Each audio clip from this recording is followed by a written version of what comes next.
Hi friends, welcome to my channel Manju's vlog. ഇനി ഉണ്ടാക്കാൻ പോകുന്നത് എന്തെന്നറിയോ? ഉള്ളി മുട്ടവടയാണ് കേട്ടോ. അപ്പം വളരെ എളുപ്പത്തിൽ തന്നെ ഉണ്ടാക്കാൻ പറ്റും. നല്ല ക്രിസ്പിയാണ്, നല്ല ടേസ്റ്റിയാണ്. അപ്പം ഇതേപോലെ നിങ്ങളൊന്ന് ഉണ്ടാക്കി നോക്കൂ.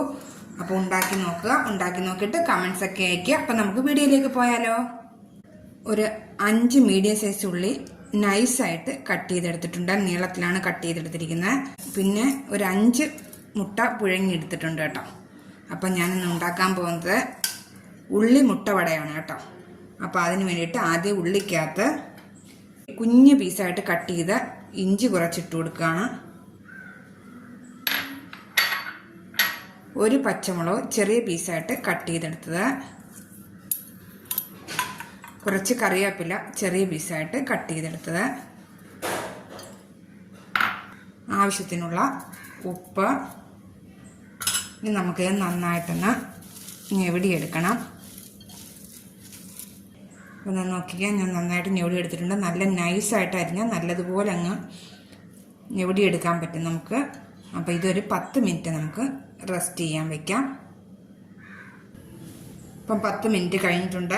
ഇനി ഞാൻ അതിലേക്ക് ഒരു 3 സ്പൂൺ കടലമാവും 3 സ്പൂൺ മൈദയും കൂടി ഇട്ട് കൊടുക്കുകയാണ് കേട്ടോ. നിങ്ങൾക്ക് മൈദ ഇല്ലെങ്കിൽ കോൺഫ്ലോർ ഇടാവുന്നതാണ്. ഇനി ഞാൻ 1/2 സ്പൂൺ കാശ്മീരി മുളക് പൊടിയാണ് ഇട്ട് കൊടുക്കുന്നത്. കാരണം പച്ചമുളകിന് നല്ല എരിവുള്ളതാണ്. നിങ്ങൾക്ക് എരിവ് കൂടുതൽ വേണമെങ്കിൽ കുറച്ച് കൂടുതൽ ചേർക്കാവുന്നതാണ് മുളക് പൊടി. അപ്പം ഇനി നമുക്കിത് നന്നായിട്ടൊന്ന് മിക്സ് ചെയ്തെടുക്കാം.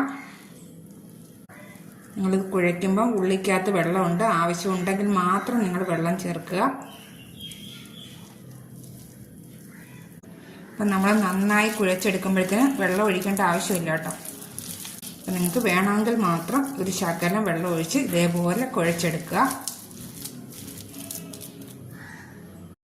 അപ്പം ഞാൻ ശകലം ഉപ്പും കൂടി ഇട്ട് കൊടുക്കുകയാണ്. ഇനി നമുക്ക് നന്നായിട്ടൊന്ന് കുഴച്ചെടുക്കണം. അപ്പം നല്ലതുപോലെ കുഴച്ചെടുത്തിട്ടുണ്ട്. അപ്പം ഞാൻ ഒരു മുട്ട 2ആയിട്ട് കട്ട് ചെയ്തെടുത്തിട്ടുണ്ട് കേട്ടോ. ഇതേ രീതിയിലാണ് കട്ട് ചെയ്തെടുത്തിരിക്കുന്നത്. ഇനി നമുക്കിത് ഉള്ളി മുട്ട വട എങ്ങനെ തയ്യാറാക്കി എടുക്കുന്ന നോക്കാം. ആദ്യമേ കയ്യിൽ കുറച്ച് എണ്ണ തടവുക. എന്നിട്ട് നമ്മളെ കയ്യിലേക്ക് കുറച്ച് ഉള്ളി വെച്ചൊന്ന് പരത്തി കൊടുക്കുക. മിക്സ് ചെയ്ത് വെച്ചിരിക്കുന്ന ഉള്ളിയും ഇതേപോലെ പരത്തി കൊടുത്തിട്ട് ഈ മുട്ട കമത്തി വയ്ക്കുക. ഇതേ രീതിയിൽ വെച്ച ശേഷം നമുക്ക് കുറച്ചും കൂടെ ഉള്ളിയെടുത്ത് ഇതിൻ്റെ മുകളിലേക്ക് വെച്ച് കൊടുക്കാം.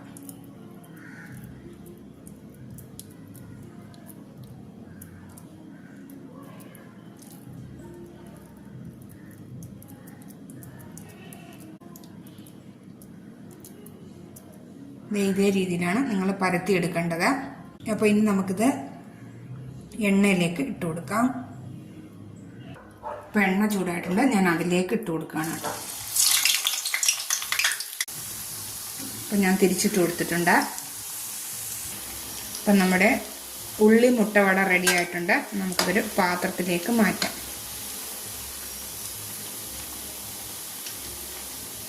അപ്പം നോക്കിക്കേ. പിന്നെ നമുക്ക് അടുത്തതൂടെ കോരിയെടുക്കാം.